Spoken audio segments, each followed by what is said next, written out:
Welcome, friends of the Greasy Shop Rag. Today we're going to take a look at a Husqvarna 455 chainsaw. Customer complaint is that it hasn't run in a while, and now when he goes to use it, it kind of bogs. I have some concerns. I mean, look at this starter. All those fins in there, that's where the air that cools the chainsaw engine, it has to pass through those fins. Those things were 90% blocked. The other concern is, so he said he hasn't run it in a while. So does that mean he's stored it like this since the last time he's used it? That, kind of indicates a total lack of maintenance. Not that that's going to change how we're going to fix this saw. It just kind of gives some clues and insight as to the way it's been treated.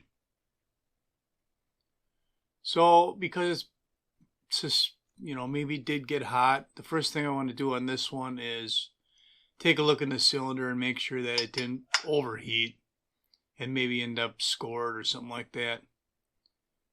But in this case, it just turns out it was probably running with a dull chain for a while, long enough to get it really ugly and dirty, but not enough to cook it. And the plug didn't look that bad, so we screwed the plug right back in. We're going to run with that one. I want to get this starter off of here and get this cleaned up. I had to blow the schmutz off the top of the screws just to get the driver on there. Yeah, don't let your saw get like this. You need to keep it clean. It doesn't take that much to pop that starter off of there and clean it up. Once we cleaned it up, check the gap on the ignition coil. A little bit of inspecting, make sure there's nothing else going on, no broken fins on the flywheel. Now we're going to look into the fuel tank. I removed the fuel filter and I'm pressurizing the fuel line. I'm putting 10 pounds of pressure on there and I want to see if it holds. And it does, and that tells me that we have a good fuel line and the carburetor's tight, not leaking.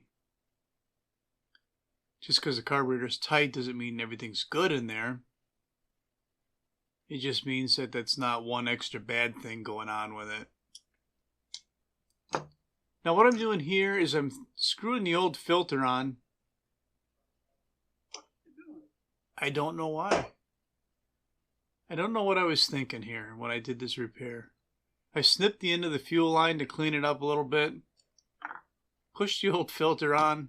Pulled it right back off and threw it in the trash can. I don't know. Sometimes you just have a brain fart, right? So we got the new filter on there, and now what we're going to do is we're going to pull this carburetor off. Because he said it sat for a while, we had agreed that we were going to open up the carb and take a look in there. And it must have sat long enough that the customer kind of knew this was going to have to be the route. So I'm going to loosen up the screws that hold the carburetor on. Then move this blue lever, which holds the throttle rod in place. Pop it out of the linkage on the carburetor. And then I'm going to remove the air filter base from the rubber saddles that it is located in. Now we can pry our throttle rod out of here. Just kind of back it out of the trigger handle and lift it right out of place. Alright, I'm going to remove the fuel line off the back of the purge bulb. It's the short one that goes right to the carburetor.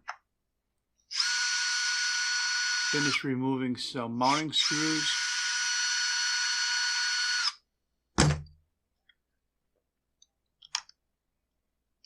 These are the long ones.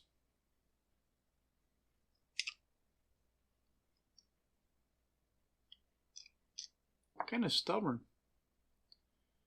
So our air filter base is loose. The choke lever is still connected, so we're going to pop that off of there.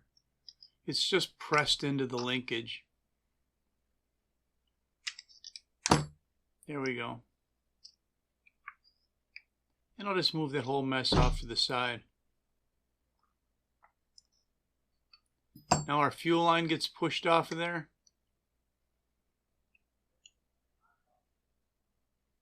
And the carburetor should come off right now. We're gonna blow some schmutz out of the way, and then we're just gonna kind of get a screwdriver in here maybe and pop it off.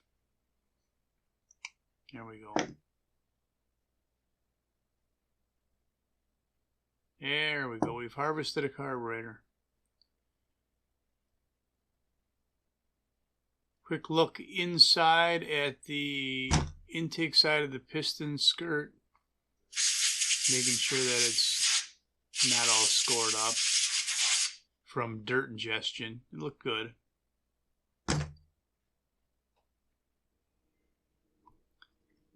Alright, let's pull off the fuel pump plate on the carburetor.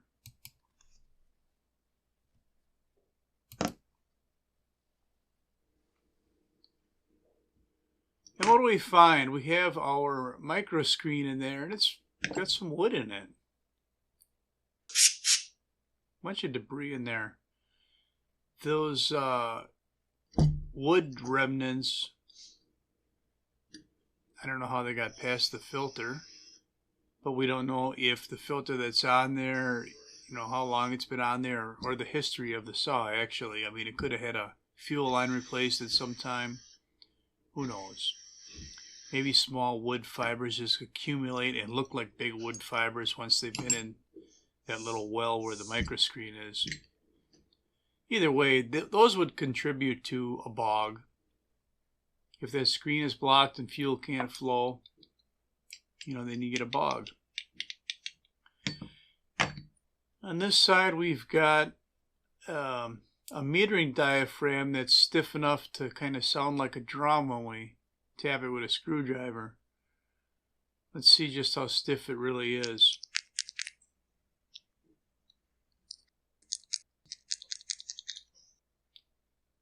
Yeah.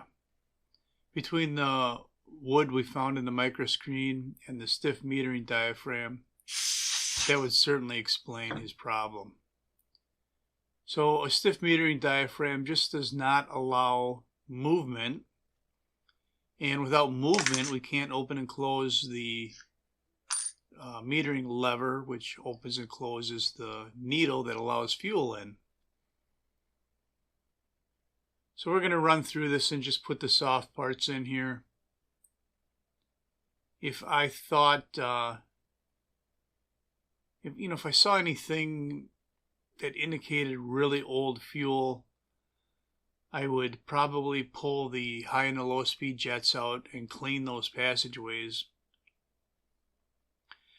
I've found that, 95% of the time that's not the case.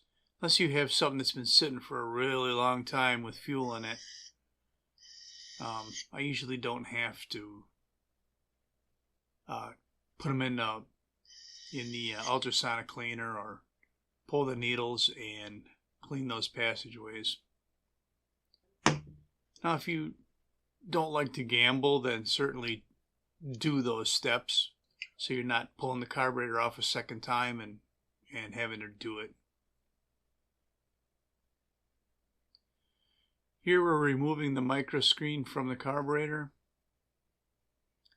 And because I'm just using a soft kit with the pump, diaphragm, and gaskets, it didn't come with a screen. Now I could certainly clean the old screen, but I've got a bit of a collection there of screens, so I can just throw a new one in here. We're going to use the official tool for installing these screens. You don't need the official tool to put them in there. You just need to push it down in there even and flush. This is our fuel pump.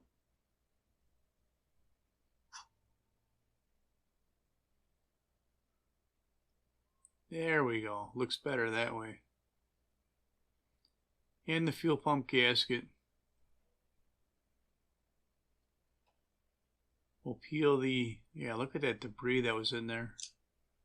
Peel the old one off. It came off nice and clean. I'm happy about that. When that gasket sticks to that pump cover, it's usually a pain in the butt to clean up. Although lately I've been using like Goof Off or Goo Gone or a product like that. It really seems to soften up the gasket enough just to wipe it away.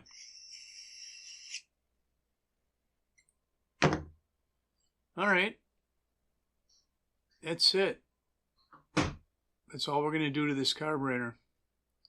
He said that he could get it started, but it would bog, so after we get this put together, we'll see if we gained any ground. I'm going to start by putting the fuel line on the carburetor. You just got to get it pushed on there. I know all you see is the back of my hand, but do you really need to see me pushing a fuel line on the end of that fitting? Now I'm pushing a fuel line on the primer bulb. It's going on the short stem of the bulb because that's the one that pulls fuel through the carburetor.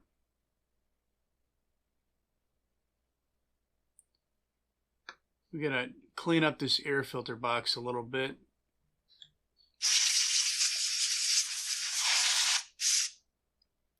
So the 455 is a 55.5 cc saw.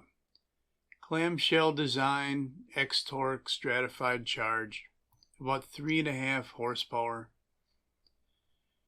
It uses a small mount bar with 3/8 chain, which isn't a real popular combination. I think there's the 460 runs that style, and maybe the 555.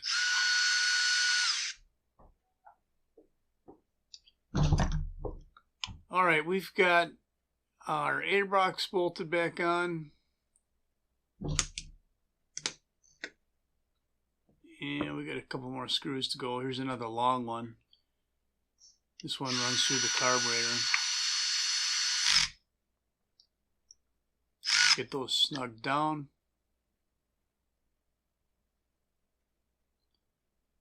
Another short screw that Stripes. It's hiding from me. This one runs through the secondary throttle assembly.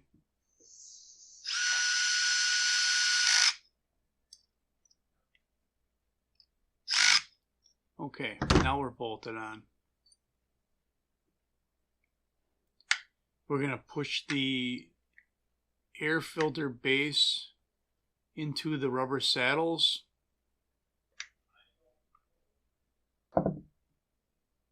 And we're going to connect the choke lever. And that just gets pushed into the linkage. You know, the more times you snap this lever in and out of that linkage, the more worn it gets, and that would raise the possibility of having to replace that lever. But if it just gets done once every few years, it's not too bad. Installing the throttle rod, this white plastic end is what the trigger pushes on. That's got to go in first.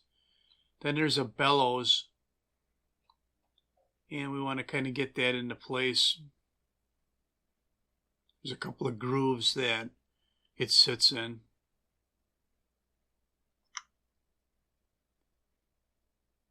It can be a little bit of a challenge to get this all lined up.